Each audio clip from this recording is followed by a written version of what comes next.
Morning people, as promised, well not quite as promised, today's main recipe is cottage pie. I did say shepherd's pie, right, but shepherd's pie is obviously made with lamb mince, cottage pie is made with beef mince. Now, I don't particularly like a shepherd's pie because I find lamb mince quite sweet, right, but if you like lamb and you like sweet things, then you can make this recipe with lamb mince. I'm making it with beef mince. Right, so just a run through some of the ingredients. We have some lean minced beef, 5%. We have some Worcester sauce. We have my Worcester sauce. We have my lovely stock cube, rich roast beef one there. We have some tomato puree. We have some carrots, right? And you'll say, ooh, what's the yellow one? Yellow one's a carrot that was left over from Christmas. One of those heritage fancy ones. So I've just diced these really thinly, right? This is into tiny little cubes. This is a really good recipe for getting veg into kids and they don't realise it, okay? And the other thing is we've got the roasted mushrooms from one of my other videos, and you see these are dried out now, the flavour's intensified, and it's called it's like umami, right? It's a posh word, but there you go. So that is the ingredients. Obviously some hot water and my mashed potato from earlier, right? Which I'm gonna show you a way to zhuzh up a cottage pie. If you're having a dinner party or just people over. So anyway, we're going to do the cooking now. So the cottage pie. So I've got my trusty pan here. I've been through this before. These are really.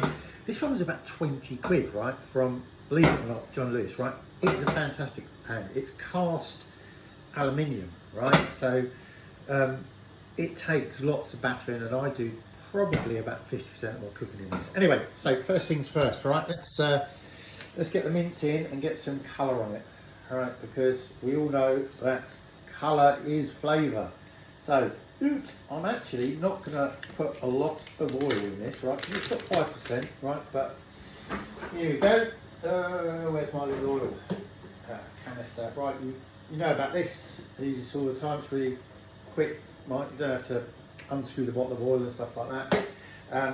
Let the oil just heat up for a couple of seconds. Trusty wooden spoon, and we're just going to go in with the mince, right? Now, I actually hate this backpack mince. I just don't like it, but you know, it's all for the environment.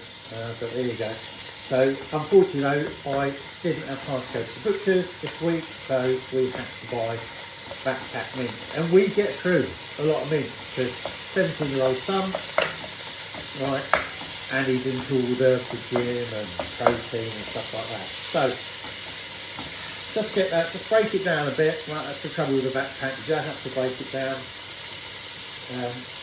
Just get a bit of colour on one side of it. Right, here's my, because I don't want to burn my hands. Right, just start moving that around the pan, get some colour on it, right, and the mince will break down. Right, the little tip here, right, always brown off your meat first before we're putting in your other ingredients, right? If you put your veg in first, what will happen is the water content will come out of that, you'll have water in the pan, you'll put your meat in, and it will stew rather than fry and caramelise, okay? So I'll give you a little picture of this once it's come up to a bit of colour on it. Just got to, unfortunately with this backpack mince, just got to bash it and get it out. As I say, there's not many places that don't do the old backpack mince now. Obviously the butcher doesn't, right? I think Tesco doesn't do backpack as well, which is good, right? But do you know what? When you're putting it in a cottage pie, it's fine, right? It just takes a bit of effort. Now, so let me show you the sort of colour I want to get on the meat. You see, that's the sort of colour. I want to get some brown on it, okay? Just to give a bit more flavour, okay? Ooh. There you go. Right, now that is starting to brown, and it is actually releasing some liquid. And then this is the thing, you want to get that colour on before that liquid starts coming out, right? Right. Now I've actually a lot of this meat is brown now, which is good. It doesn't take long because I've got it on a high setting. And then what I'm going to go and do, put in, right, is my veg, right? Because there's a bit of liquid in there. Now I want a bit of liquid for the veg, right? So that just all goes in. Like that. And then just, take that out of the way. Give that a stir around and just let that veg cook out a little bit and soften. Okay. Right, and you can see now there's the, let me just give you a quick shove in here so you can see it. That's all cooking off nicely, right? What you want to do, once all the liquid has gone, right, and it's getting to that stage now, put your tomato puree in. A good glug of tomato puree just intensifies the flavour of everything else. It adds as a bit of a thickener, and I'm just going to do, that's about a tablespoon of tomato puree. And the thing with tomato puree, before you put anything else in it, in the dish, right, cook it out, right, and by cooking it out, make sure, what I mean is it all dissolves into the dish, right, because what you don't want is lumps of tomato puree in there, right, unless you really like tomato puree, you know, but I don't know many people who actually eat a teaspoon of tomato puree. Right, so that's all nicely cooking. Hopefully you can hear everything sizzling, right, and that's because all the liquid is now gone, and we're now getting some more colour on that meat, and we're getting some caramelisation of the vegetables. Okay? So again, all liquid's gone. Now this is where I add a bit of Worcester sauce, and this is to taste, right, but I normally count to 5. So 1, 2, 3, 4, 5, 6, 7, right? Because I like doing that. Right, anyway, so that just adds another depth of flavour, because, you know, good cooking, good tasty cooking is all about adding depth of flavour. Now, don't forget you're going to cook this in the oven, right, so you don't want to cook it to death. So that Worcester sauce has now gone in, and now we're going to go in with, oh, not the stock cube, forgot. My mushrooms from earlier, my oven roasted mushrooms, right, which I have now chopped up. They go in. So you've now got 3 lots of veg in for the little ones.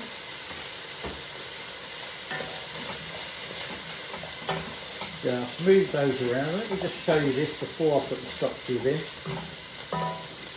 Okay. There you go, that's what it looks like. And then I'm going to go in with the stock cube. God, I hope I can get some sponsorship from Law, because I do go through a lot of these, but there you go. Not what this channel's about though. This channel is about getting people to cook from scratch. Right, stock cubes in.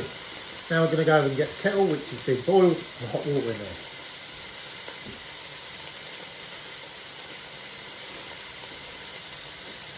Just some hot water, just to get that stock cube going.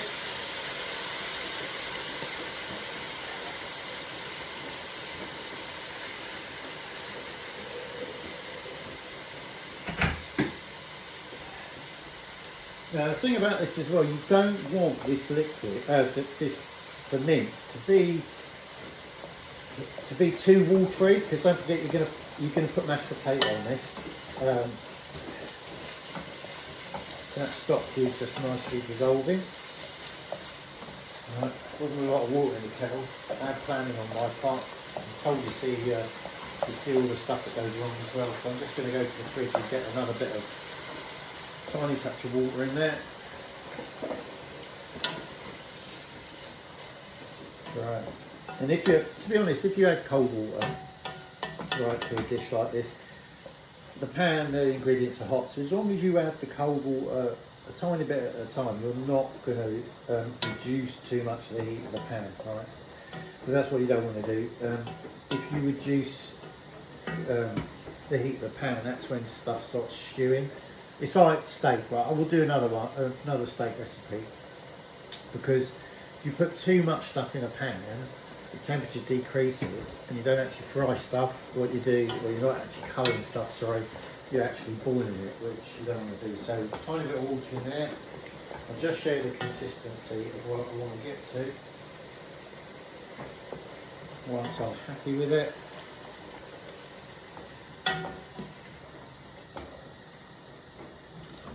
Alright. And don't forget, we've got the seasoning on the mushrooms, the black pepper, the cumin, and the salt. Alright, but I am going to add in a few more cracks of black pepper because my family love it. Alright. And again, with everything, right? You want to get it, you want to taste it, right? Do not cook anything without tasting it, right? As I say, you never see, don't trust a thin chef, right? Because they don't taste their food. That's why all good chefs are fat. But obviously not me, because I'm an Adonis. Right, I want a tiny bit more water in here. And then I'll show you the consistency. Right. Then we get a spoon, because I want to actually taste this.